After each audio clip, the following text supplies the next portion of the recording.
Hey everyone, welcome back. In today's video, we'll know how much you can withdraw from Coinbase. Here's what you need to know. Coinbase doesn't limit how much crypto you can sell. You can convert your crypto into cash anytime. However, when you transfer that cash to your bank account, withdrawal limits apply. For most Coinbase users, bank transfers typically have a daily withdrawal limit of around $25,000.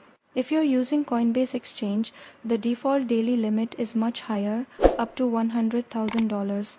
Keep in mind that these limits can vary based on your account verification, trading history, and activity. If you need a higher limit, you can request an increase by completing additional verification and submitting supporting documents. Also, remember that withdrawal fees may apply depending on the payment method you choose.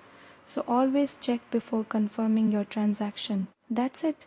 Thanks for watching, and I'll see you in the next video.